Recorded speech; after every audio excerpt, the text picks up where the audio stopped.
paz do Senhor Jesus. Eu estou muito feliz de estar aqui hoje com os irmãos. Como disse a pastora, há 2 domingos atrás, né? Era para eu estar, mas Deus sabe de todas as coisas, né, queridos? Peguei uma gripe muito forte, muito forte. Até a última hora eu ainda tentei ver se dava para vir, mas eu estava tossindo muito. Eu começava a falar, começava a tossir, e muito louca também. Tomei muito antibiótico, 10 dias de antibiótico, muito antialérgico, mas graças a Deus, pela graça do Senhor, né, a luta vem, mas ela passa. Amém? Nosso Deus é bom, Ele é fiel. E eu creio que em tudo Deus tem um propósito. Deus não permitiu que eu estivesse naquele dia, porque Ele tinha um propósito hoje, para que eu estivesse aqui. Amém, queridos? Eu creio dessa maneira. Que nós andamos é na dispensação do nosso Deus. Amém? Queridos, hoje nós vamos tratar sobre um assunto, como eu disse para a pastora, é meio que um estudo também. Porque Deus colocou no meu coração tratar esse assunto com os irmãos. Um pastor chegou para mim semana passada e pediu que eu tratasse sobre esse assunto lá na igreja. Aí eu falei com ele, pastor, no culto de domingo? Ele falou, irmão, no culto de domingo, eu quero que esse assunto alcance os irmãos da igreja. E Deus falou muito ao meu coração, sabe, nesse dia. E realmente, assim, é um assunto muito importante, queridos.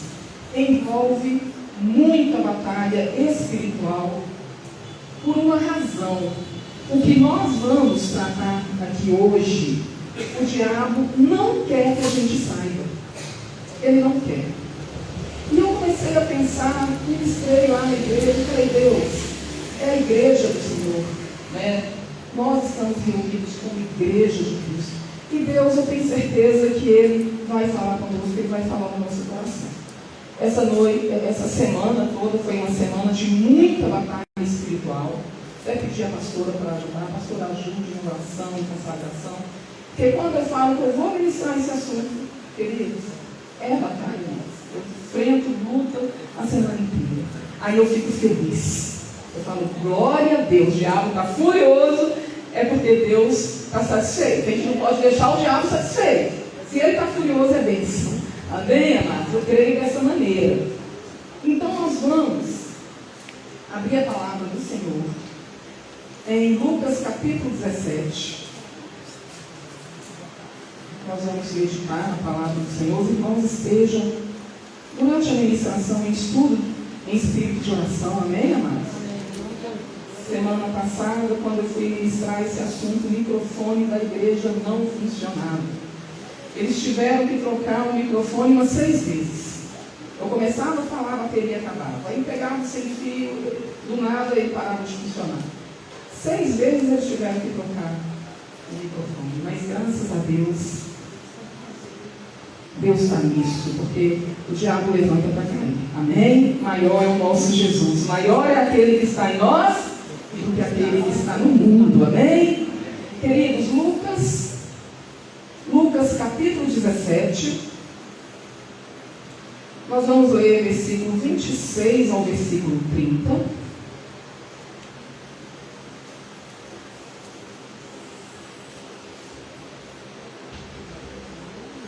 Lucas 17, versículo 26 ao versículo 30. Assim como foi nos dias de Noé, será também nos dias do Filho do Homem. Comiam, bebiam, casavam, davam-se em casamento, até o dia que Noé entrou na arca e veio o dilúvio e destruiu a todos. O mesmo aconteceu nos dias de Ló. Comiam, bebiam, compravam, vendiam, plantavam, edificavam. Mas no dia que Ló saiu de Sodoma, choveu do céu fogo e enxofre e destruiu a todos. Assim será no dia que o Filho do Homem se manifestar. Amém? Pai, nós estamos diante da Tua santa palavra, Senhor. Ó Deus, e nós queremos pedir ao Senhor que o Senhor venha essa noite falar no nosso coração. Eis aqui a nossa vida. Eis aqui, Senhor, a Tua igreja, Pai. Nós somos a igreja do Senhor reunida nesse lugar. E nós queremos receber o que o Senhor tem para a nossa vida nessa noite. Abra nossa mente, Senhor. Abra o nosso entendimento. Fala conosco, Pai, em nome do Senhor Jesus. Amém. Amém. Meus irmãos, nós estamos vivendo em um dos períodos mais proféticos da história. Mas, infelizmente, tem muita gente dormindo ainda. Irmão, Jesus falou que nos dias anteriores à sua vinda seriam semelhantes aos dias de Noé. Jesus diz que as pessoas comiam, bebiam, casavam, davam-se em casamento, e até o dia que Noé entrou na arca, e eles não perceberam. E então veio o dilúvio e os levou a todos. Amados, a geração de Noé foi uma geração marcada pela distração. A geração de Noé foi uma geração que estava tão envolvida com tantas coisas que as pessoas não conseguiram perceber a seriedade do tempo profético em que eles estavam vivendo. Amados, e nós precisamos reconhecer que a nossa geração é a geração mais distraída de todos os tempos. Irmãos, nunca houve antes um tempo de tanta diversão, um tempo de tanto entretenimento. Nunca houve antes um tempo de tanta distração. Amados, e nós sabemos que isso não é coisa de mundano, não. Nós crentes, nós somos capazes de gastar horas e horas e horas do nosso tempo precioso em redes sociais. Gastamos horas e horas e horas do nosso tempo precioso em coisas fúteis, em coisas inúteis. E muitas vezes conseguimos ficar dias, semanas, meses e até anos sem pegar na palavra de Deus para meditar. Queridos, eu estou exagerando? Quem dera fosse exagero. Mas infelizmente, tragicamente eu diria, não é exagero. Eu conheço crentes que não lê Bíblia, queridos. Eu conheço. Não é por acaso que essa última geração é a geração de crentes mais fracos de todos os tempos. Queridos, e não se enganem, tudo isso tem um único propósito: nos distrair, nos levar a não perceber a seriedade desse tempo profético em que nós estamos vivendo. Amados, como eu já disse, nós estamos vivendo em um dos períodos mais proféticos da história.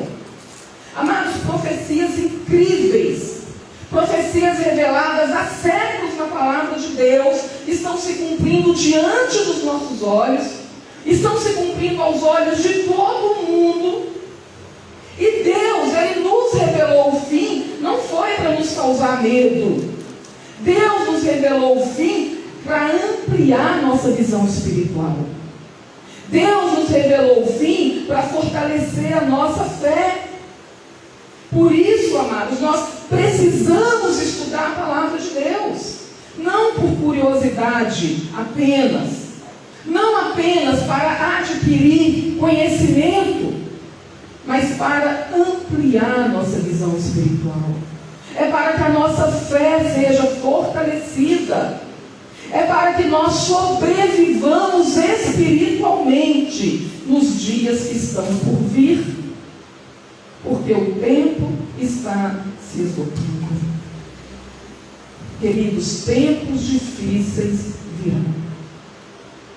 E aqui, em Lucas 17, o Senhor citou um exemplo de duas épocas diferentes para falar sobre os dias anteriores à sua vinda.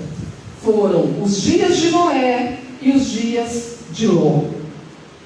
Agora, o que essas duas épocas têm em comum com a nossa geração? Irmãos, primeiro eu gostaria de meditar um pouquinho com os irmãos sobre os dias de Noé. A gente encontra a história de Noé já lá nos primeiros capítulos da Bíblia. A palavra de Deus diz que no tempo de Noé, a maldade do homem havia multiplicado assustadoramente na terra. Diz que era continuamente mal todo o desígnio do coração humano. As pessoas só pensavam em praticar maldade. As pessoas só pensavam em perversão. Gênesis diz que a terra estava completamente corrompida e cheia de violência. A maldade inundava o coração do homem. Irmão, a situação estava tão terrível que aquela geração tornou-se irrecuperável. A maldade, a violência, o pecado, a perversão atingiram um nível tão insuportável, tão terrível, que não havia mais como a humanidade prosseguir dali. Por isso Deus enviou o dilúvio. O dilúvio aconteceu no ano 1656 da criação. Olha que interessante, às vezes a gente tem a impressão que virou uma página da Bíblia e passou um dia. A gente vê a história do dilúvio, né, lá no capítulo 6 de Gênesis. Aí muitas vezes pode nos passar a impressão que aquilo ali o dilúvio aconteceu nos primeiros dias ali da criação. Mas na verdade o dilúvio aconteceu no ano 1656 da criação do mundo. Queridos, às vezes há séculos de distância entre um versículo e o outro da Bíblia. Sabiam disso? Às vezes há séculos de distância. Queridos, de acordo com estudos do crescimento populacional no Gênesis, estima-se que bilhões de pessoas morreram no dilúvio. Foi uma tragédia muito grande. Mas o que estava acontecendo com aquela geração? Que pecado foi esse, acima de qualquer outro pecado, que despertou tanto a ira de Deus, a ponto de levá-lo a tomar uma atitude tão severa, tão drástica, tão radical como o dilúvio?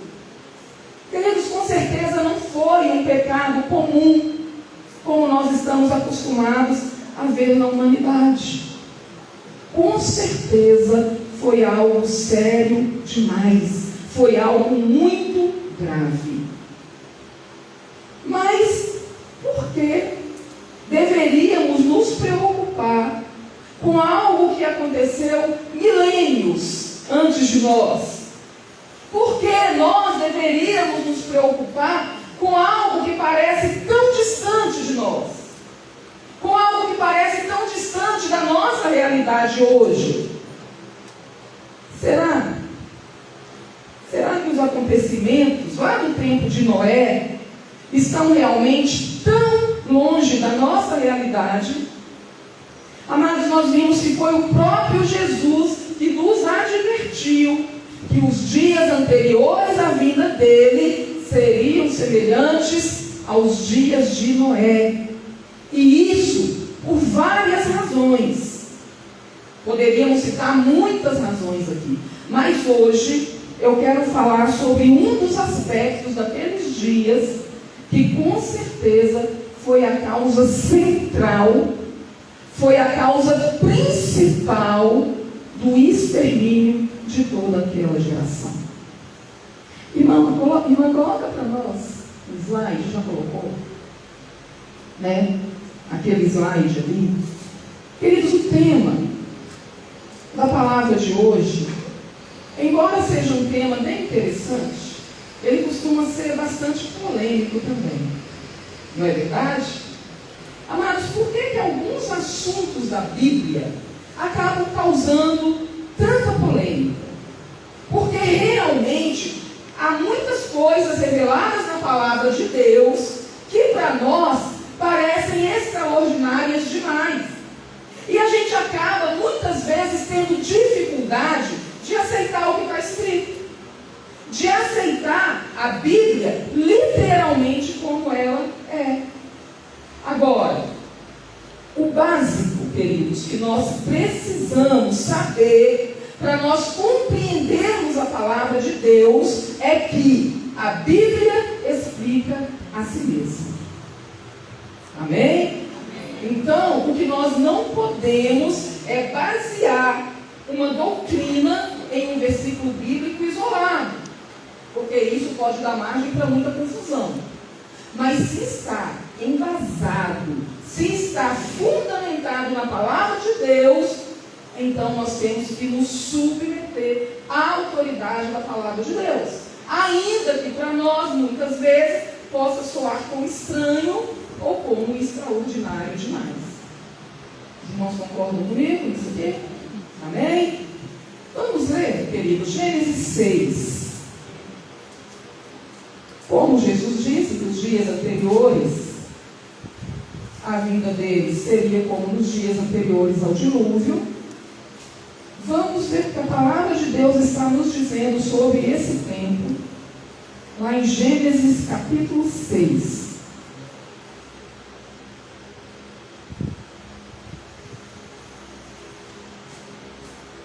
Gênesis 6, versículo 1 ao 13. Amém?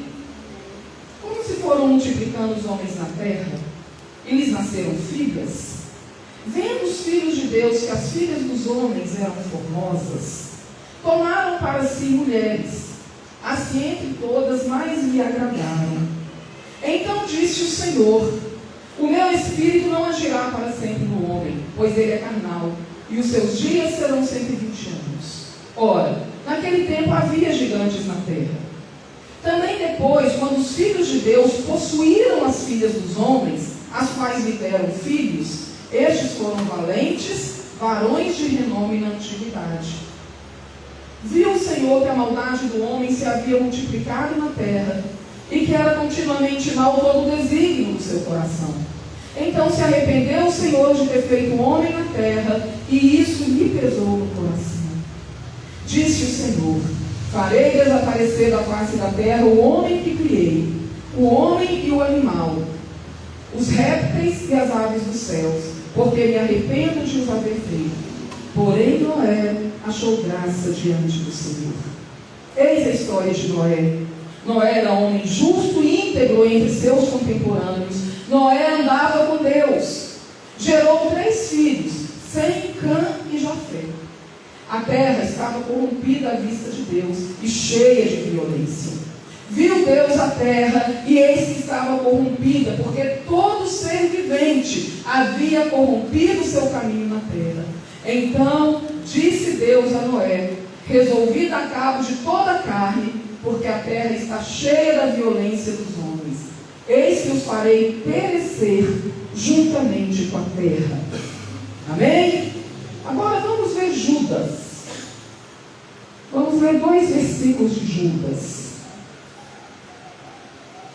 Judas é o penúltimo livro da Bíblia. Judas está antes de Apocalipse. Só tem um capítulo.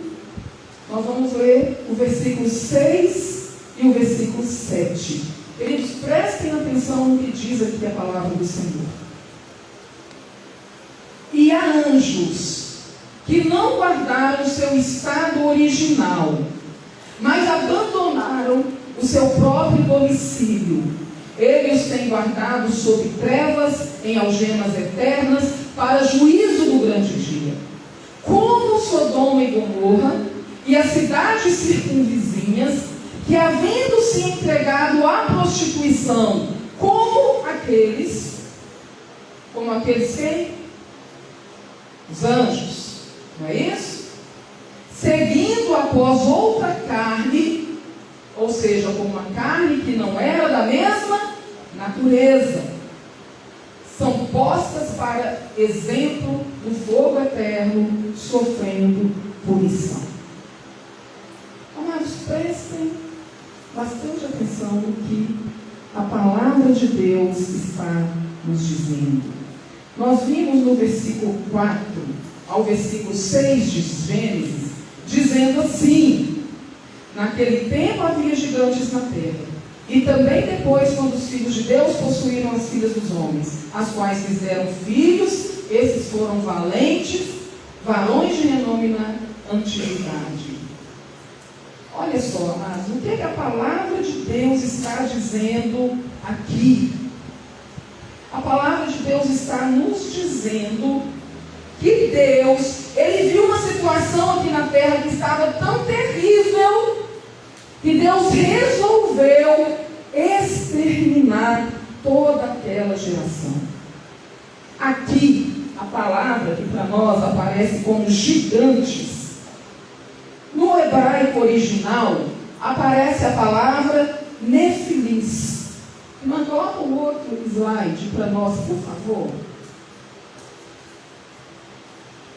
Depois desse, olha só, queridos, o que para nós foi traduzido como gigantes, no hebraico, no original, aparece a palavra nefilins. Nefilins significa literalmente os caídos. A Septuaginta, que é a versão grega do Antigo Testamento, traduziu a palavra para nós para gigantes. Mas na verdade eles não eram simplesmente gigantes. Tanto que a Bíblia fala que haviam gigantes na terra, naquele tempo. Mas depois a Bíblia faz referência a esse outro tipo de gigante, que surgiu depois daqueles gigantes que já haviam. Queridos, esses homens, eles eram sim homens enormes, fortes, poderosos, mas eles não eram gigantes comuns. Queridos, a palavra de Deus cita alguns gigantes. Irmãos, já viram? Qual que é o gigante mais famoso da Bíblia? Golias. Golias é o gigante mais famoso da Bíblia. Golias viveu séculos depois do dilúvio. A Bíblia diz que Golias tinha 3 metros de altura. E ele tinha 6 dedos em cada mão e em cada pé. Mas a Bíblia cita outros gigantes também. A Bíblia fala dos anaquins, fala dos refaíns, que eram raças de gigantes. Mas a Bíblia diz que os gigantes aqui de Gênesis, eles eram um caso à parte. Os gigantes de Gênesis, queridos, eram uma outra categoria de gigantes. Como surgiram esses gigantes aqui de Gênesis 6? Olha, eu já vi, eu não sei se os irmãos já pesquisaram sobre esse assunto, já viram pessoas falando sobre esse assunto. Eu já vi alguns intérpretes da Bíblia dizerem que estes filhos de Deus, quando a Bíblia fala em Gênesis sobre os filhos de Deus, alguns dizem que eles eram descendentes de Sete. Foi o terceiro filho de Adão e Eva, e que deu origem a uma linhagem santa, inclusive a linhagem messiânica. E as filhas dos homens eram descendentes de Caim, que deu origem a uma linhagem perversa. E então, desse jugo desigual, surgiram os gigantes aqui de Gênesis capítulo 6. Agora, queridos, falem sério, deixa eu fazer uma pergunta para os irmãos. Isso tem algum sentido para os irmãos? Até hoje, homens crentes casam com mulheres ímpias e vice-versa, e nem por isso seus filhos vão nascer com características genéticas diferentes de outros seres humanos. Sim ou não? Os irmãos concordam comigo? Então, amados, isso não tem sentido nenhum. Olha, nós conhecemos muito bem a força da genética. Deus criou o ser humano com fatores genéticos muito complexos. É quase impossível que 2 pessoas de estatura normal gerem um gigante. E a gente está falando de gigante aqui, não é pessoas de estatura, às vezes, normal, que tem um filho de 2 metros de altura. Aqui não está falando nem de Golias, que tinha 3 metros de altura. Gigantes aqui, queridos, esses gigantes que Gênesis aqui cita, fariam Golias se sentir baixinho. Só para os irmãos terem uma noção do que era aquilo ali. Eram gigantes mesmo. E além disso, queridos, dá para a gente perceber claramente a distinção que a Bíblia faz: filhos de Deus e filhas dos homens. É uma distinção muito forte, os irmãos percebem isso? É uma distinção muito contundente, vocês conseguem perceber? A Bíblia fala filhos de Deus e filhas dos homens. Quando aparece aqui em Gênesis, filhos de Deus, é a tradução do hebraico Bnei Ha-Elohim. Aqui, ó, filhos de Deus, aqui em Gênesis, é a tradução dessa expressão hebraica Bnei Ha-Elohim. E é sempre usada em referência a anjos. Bnei Ha-Elohim na Bíblia é um título dos anjos. Os irmãos querem ver onde aparece novamente essa mesma expressão que aparece em Gênesis? Lá em Jó 1, versículo 6. Vamos colocar esse versículo aí, minha irmã. Jó 1, versículo 6. Coloca para nós, por favor, esse versículo.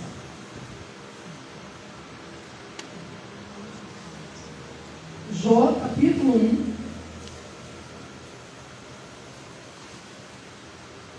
versículo 6.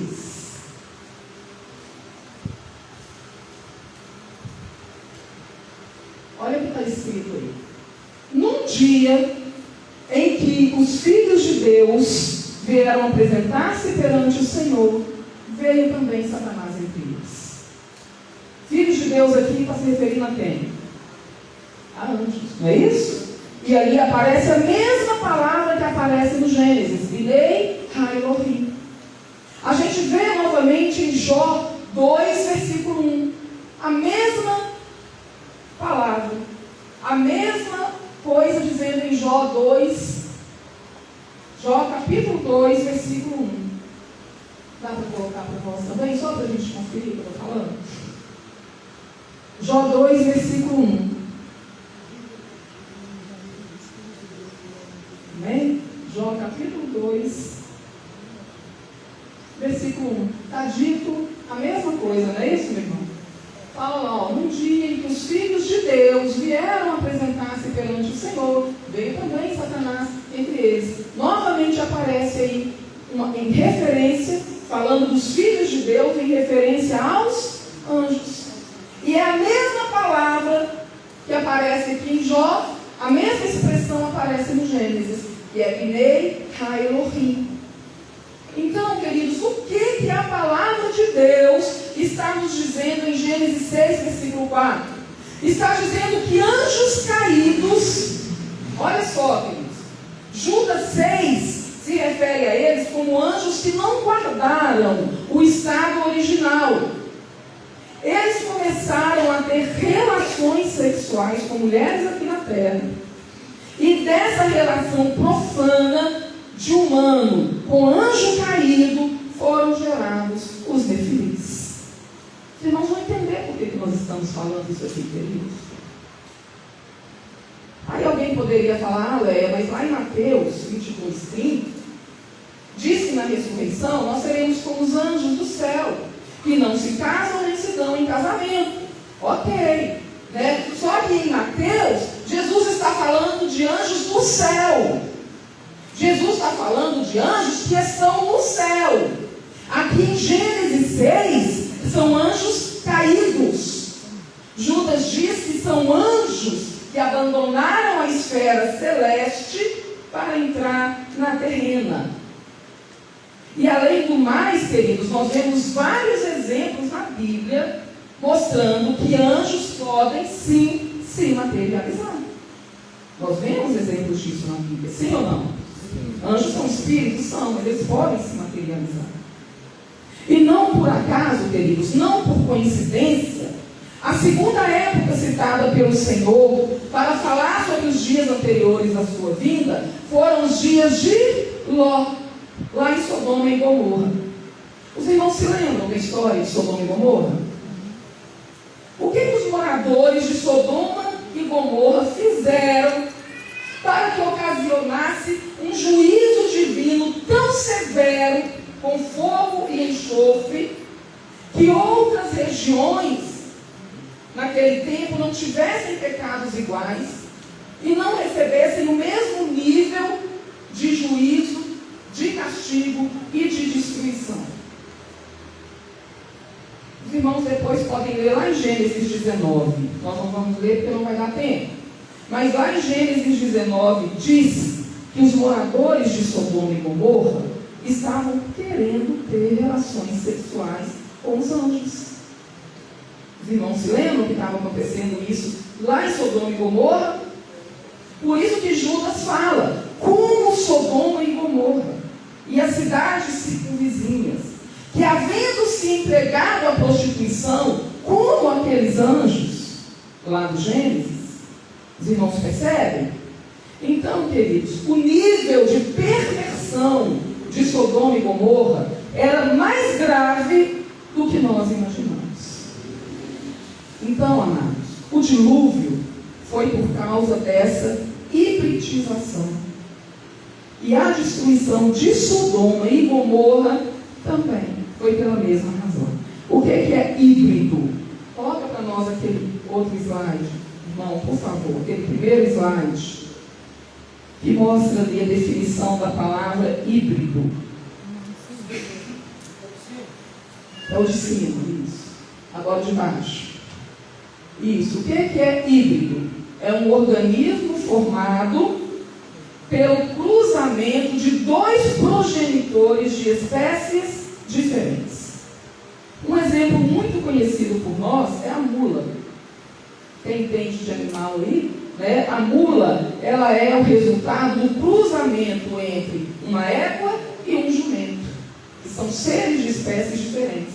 Tanto que a mula, ela não tem capacidade de reprodução, porque ela é resultado do cruzamento de dois animais de espécies diferentes. Lá em Levítico 19, versículo 19, Deus proíbe o cruzamento de animais de espécies diferentes. Agora, queridos, Judas diz que esses anjos, eles não guardaram seu estado original. Eles abandonaram o próprio domicílio. Ou seja, anjos que atuavam na esfera espiritual, eles deixaram o céu, adentraram na esfera humana. Eles não mantiveram a posição original na qual eles foram criados. Eles transgrediram esses limites estabelecidos por Deus para invadir o território da raça humana. Lá em 2 Pedro diz que esses anjos caídos, eles estão presos lá no Tártaro desde os dias de Noé. 2 Pedro capítulo 2. E estes anjos, eles estão no Tártaro, que é uma prisão de demônios. Estes anjos que estão no Tártaro desde os dias de Noé, eles são os mais terríveis e perversos demônios que existem. Apocalipse 9 diz que durante o período da tribulação, eles vão ser soltos aqui na terra. A coisa não é brincadeira. Imagina esses demônios desde os dias de Noé presos no Tártaro. Eles estão lá há quase 6.000 anos. Imagina quando eles saírem. Só para a gente entender que a coisa não é brincadeira, nem amados.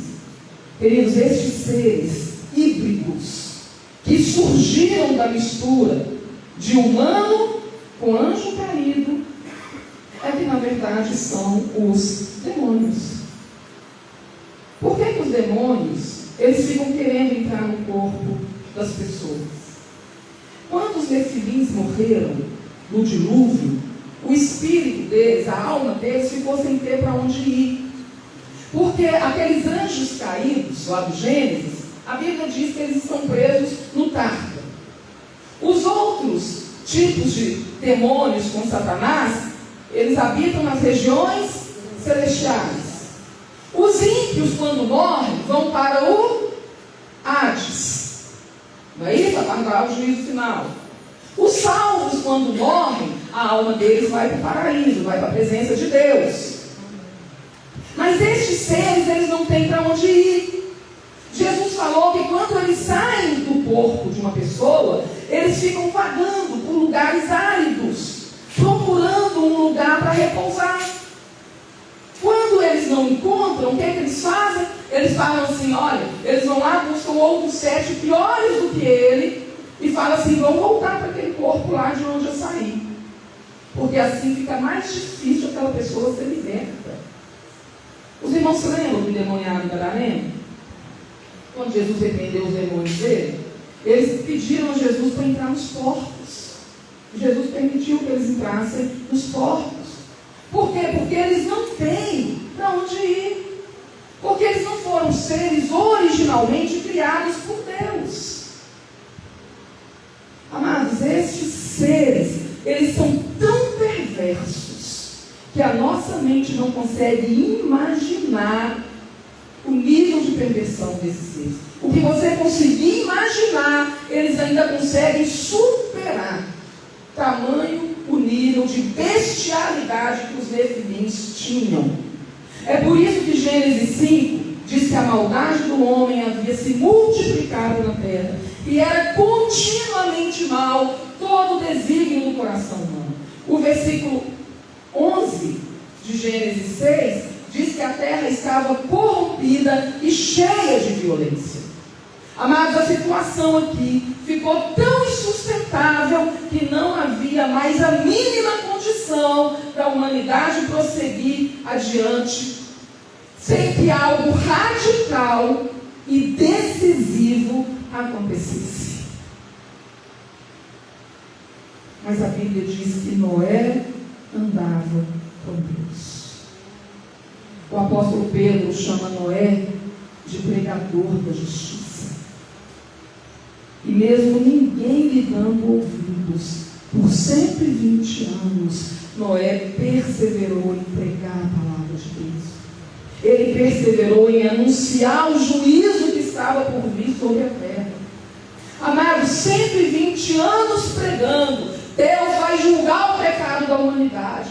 Deus vai destruir a terra com dilúvio. Arrependam-se dos seus pecados. Deem ouvidos à palavra de Deus. Mas a Bíblia diz que ninguém deu ouvidos a ele. Embora a situação estivesse tão insustentável, ninguém queria saber de Deus. E as pessoas agiam e viviam como se estivesse tudo normal. As pessoas estavam tão envolvidas com um estilo de vida mundano, egocêntrico, que um dos maiores e mais trágicos acontecimentos da história da humanidade estava por acontecer, e Jesus disse que eles não perceberam, até que veio o dilúvio e os levou a todos. Amados, se Jesus disse que eles não perceberam, está implícito aí para nós que Deus enviou outros sinais também. Sim ou não? Além da pregação de Noé, Deus enviou outros sinais. Meus amados, Deus é bom. Deus é longânimo. Deus é misericordioso.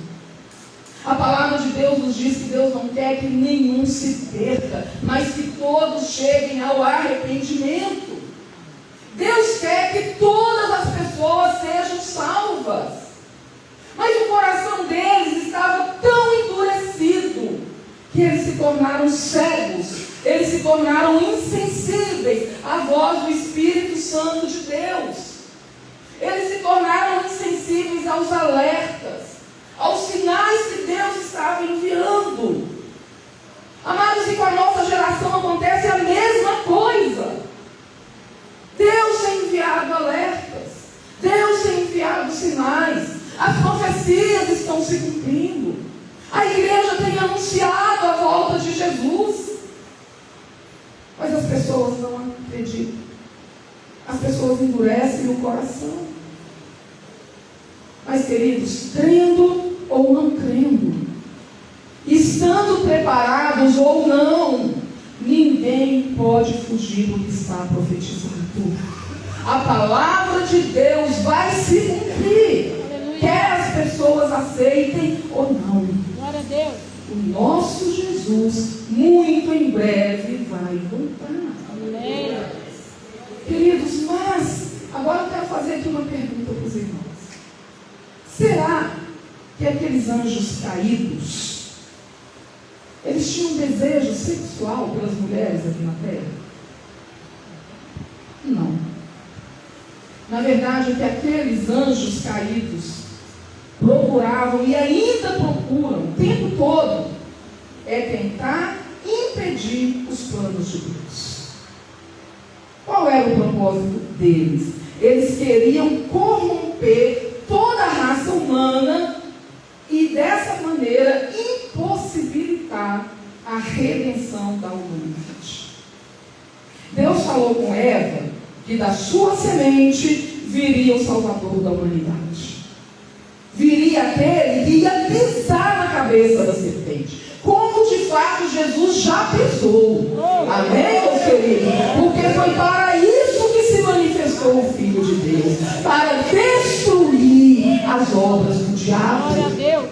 Queridos, mas o que foi então aquilo ali? Os nefilins foram, na verdade, a tentativa desesperada do diabo de contaminar, de corromper toda a raça humana e, consequentemente, a linhagem messiânica. Os irmãos estão entendendo, queridos? Mas a estratégia do diabo era transformar toda a raça humana numa espécie híbrida, numa mistura de humano com demônio. Por isso Deus enviou o dilúvio para barrar o projeto de Satanás. Tá.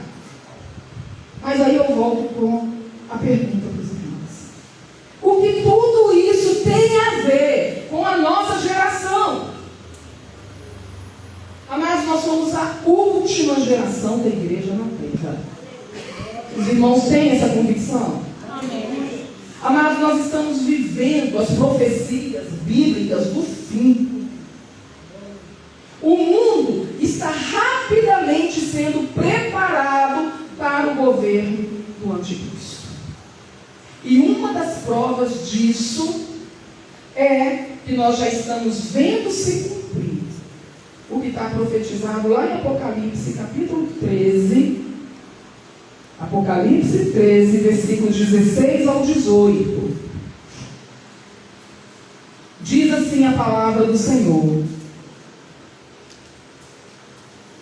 Apocalipse 13, 16 a 18. A todos, os pequenos e os grandes, os ricos e os pobres, os livres e os escravos, faz com que lhe seja dada certa marca sobre a mão direita e sobre a fronte, para que ninguém possa comprar ou vender, senão aquele que tem a marca, o nome da besta ou o número do seu nome. Aqui está a sabedoria, aquele que tem entendimento calcule o número da besta, pois é número de homem.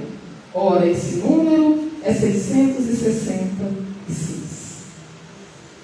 Irmãos, embora esteja muito em alta, embora tenha viralizado aí um ensinamento, uma teoria, de que a marca da besta não será algo colocado literalmente sobre a mão direita ou sobre a testa das pessoas. Os irmãos talvez já tenham ouvido alguns pregadores, tem um aí que gosta até de ridicularizar, os chipsionistas. Ele usa até essa expressão, chipsionistas. Então, embora tenha sido muito viralizado essa ideia de que a marca da besta não vai ser algo literalmente colocado sobre a mão direita ou sobre a testa, amados, nós já estamos vendo a profecia se cumprir. Tudo está convergindo rapidamente para o cumprimento literal da profecia bíblica. Querido, como nós podemos negar algo que está diante dos nossos olhos?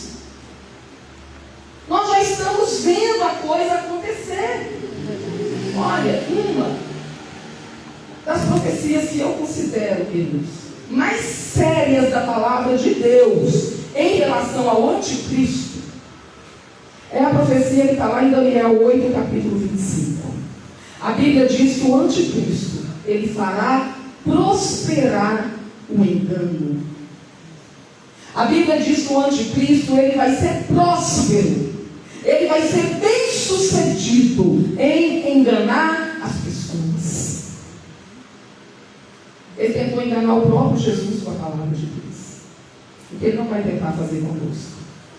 Mas, queridos, a questão que eu quero trazer para os irmãos é que a marca da besta, ela será muito mais que apenas um controle comercial.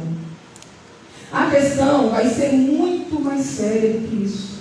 Vai ser muito mais profunda do que isso.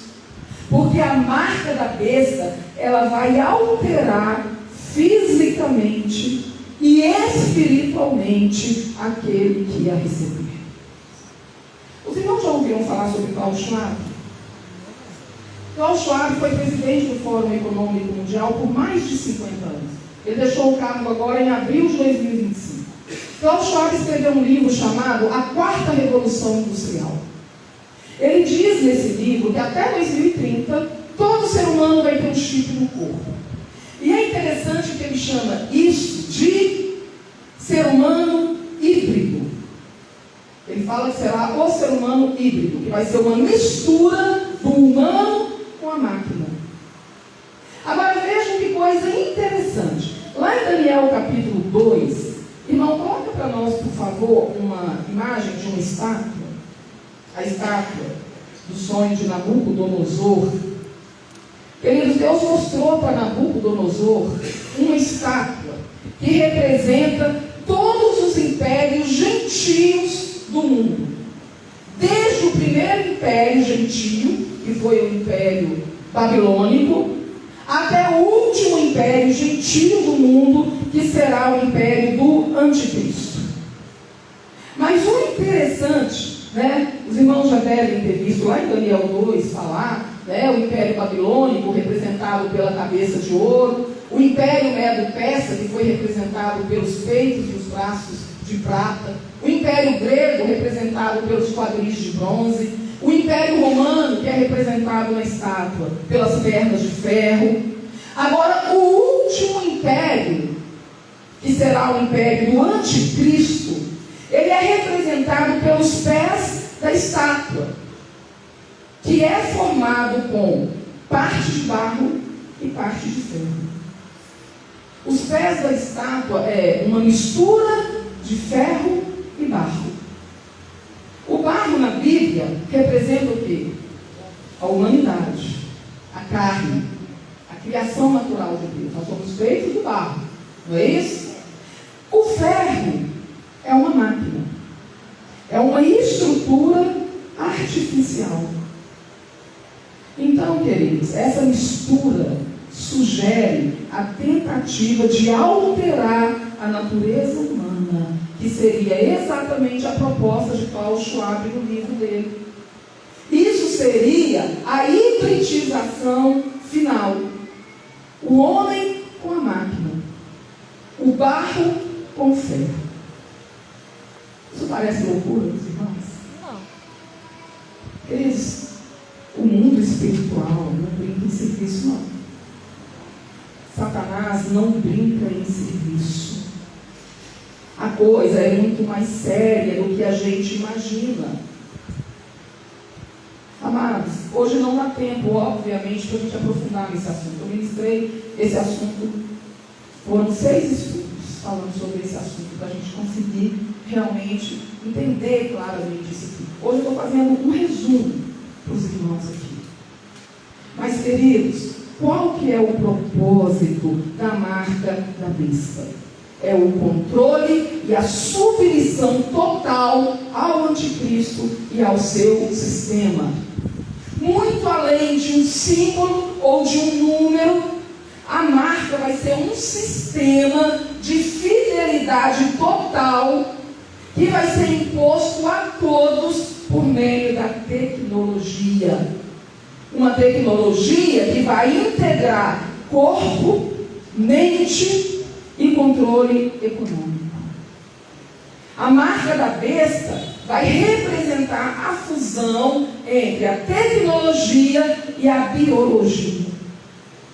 Loucura isso, né? Queridos, o que a gente precisa entender é que o diabo não é Deus.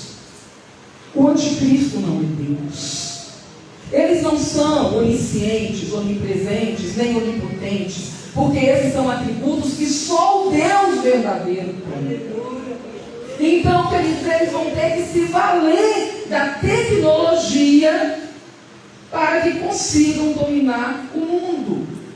É por isso que Daniel 12, versículo 4, diz que a ciência, que o saber ia se multiplicar nos últimos dias. E é exatamente o que nós estamos vendo acontecer, principalmente agora através da inteligência artificial.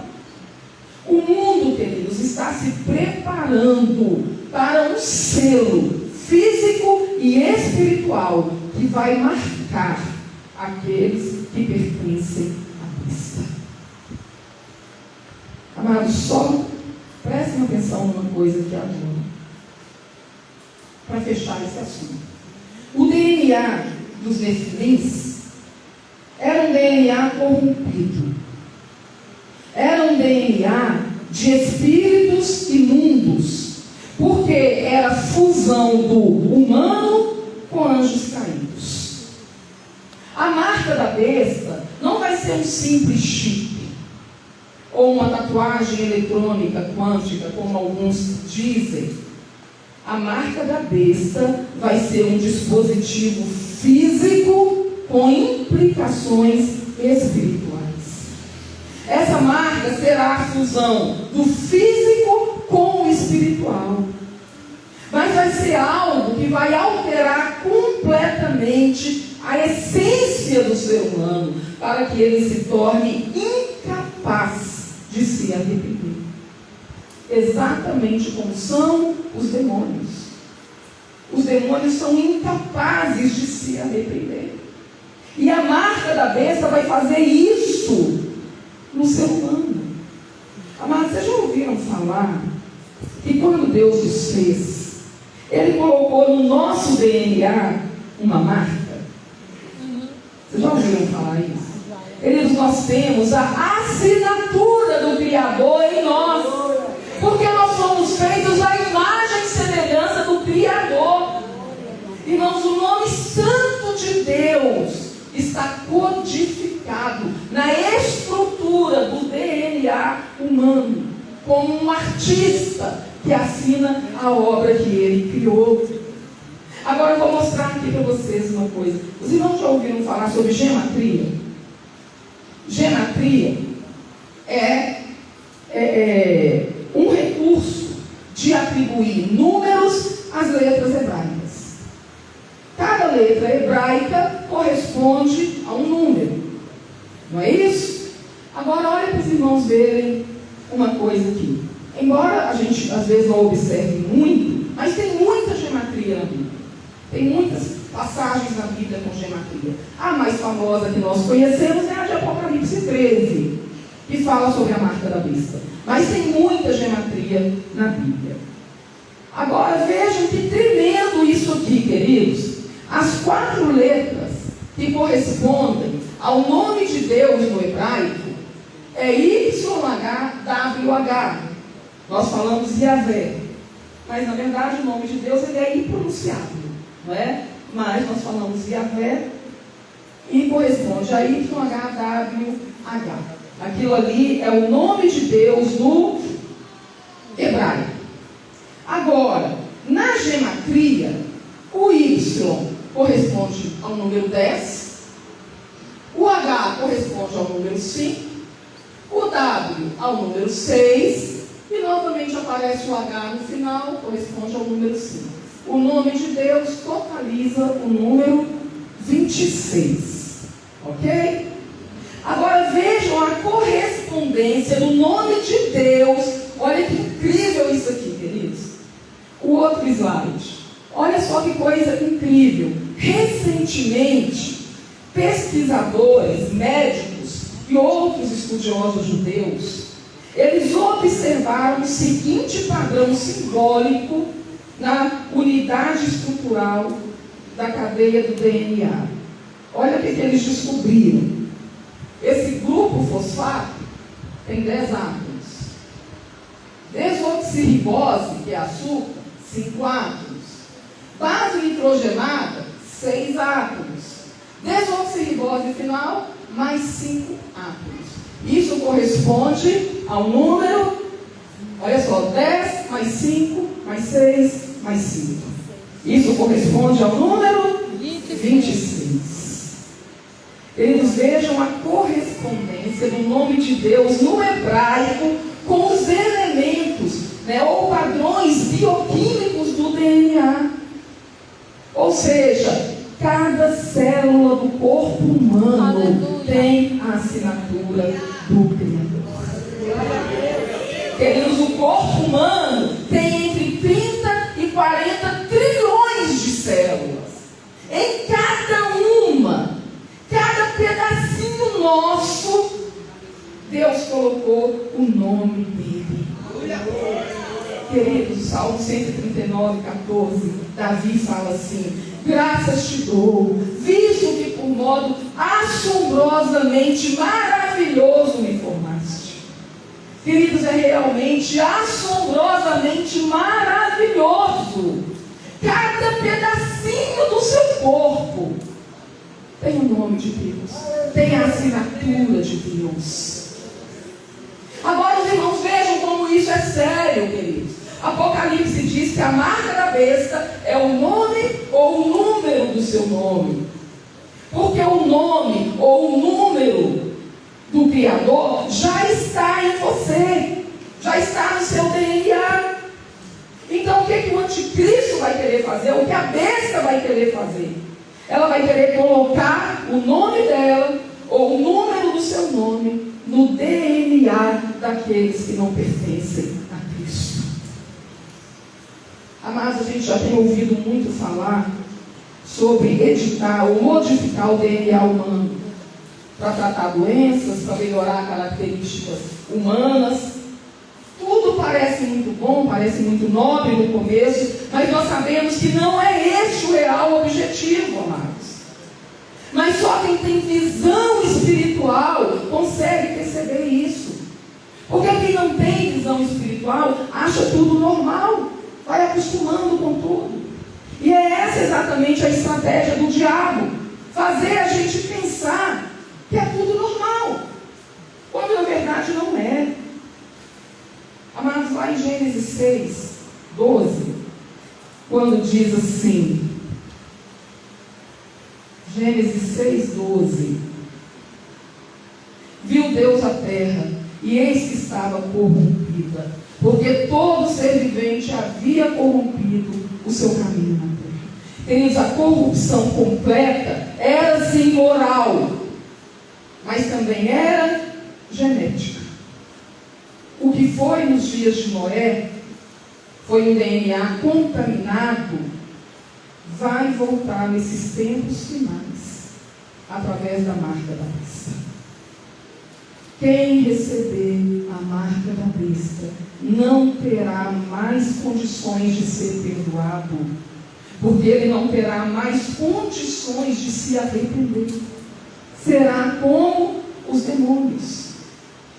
Porque essa marca vai produzir uma alteração no DNA humano. É por isso que a palavra de Deus, queridos, é tão incisiva em nos alertar. Receber a marca da besta será um caminho sem volta.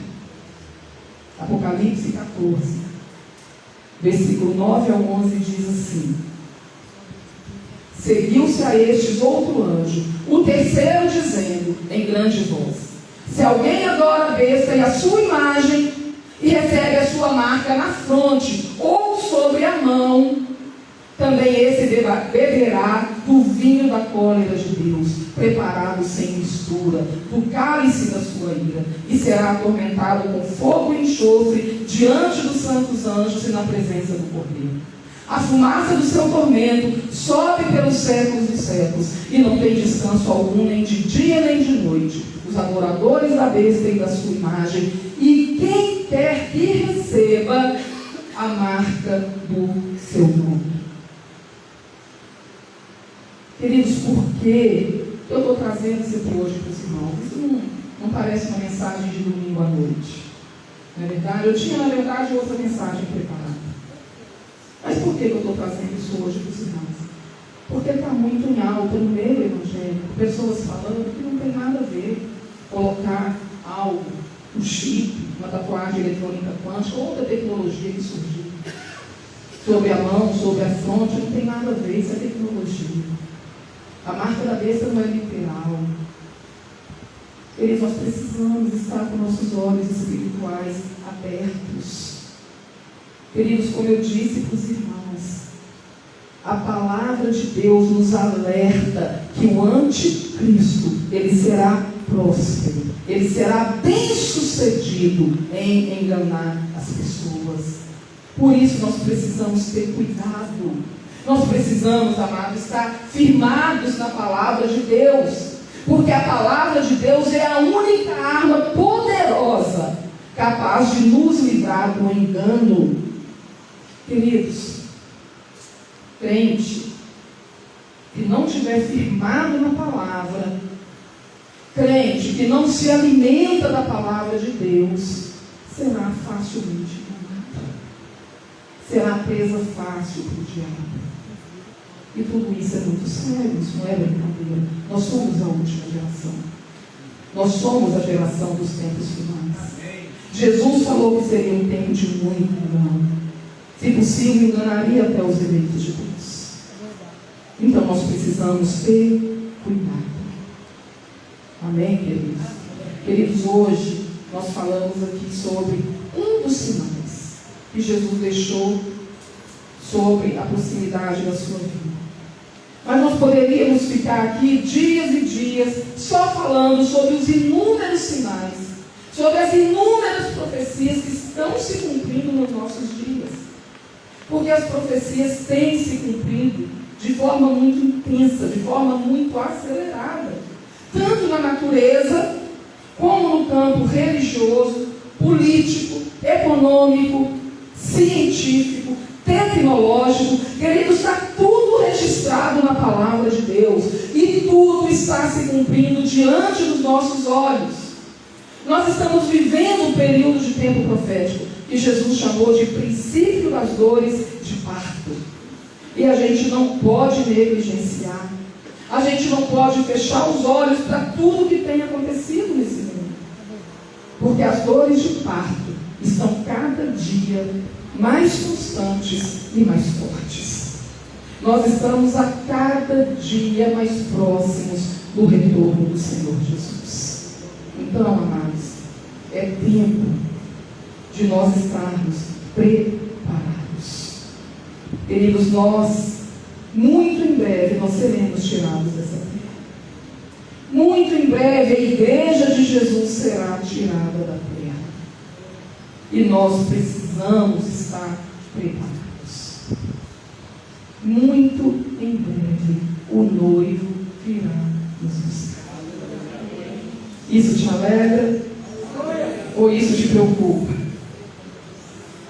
Queridos, infelizmente, muitos só vão entender a seriedade desse tempo profético que nós estamos vivendo quando não houver mais tempo, quando já for tarde demais. Mas nós não, queridos, porque nós somos apaixonados pelo noivo. Amém?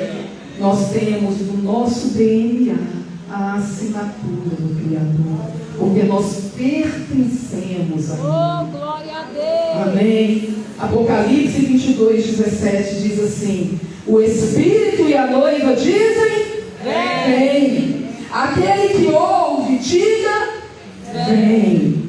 Aquele que tem sede, vem.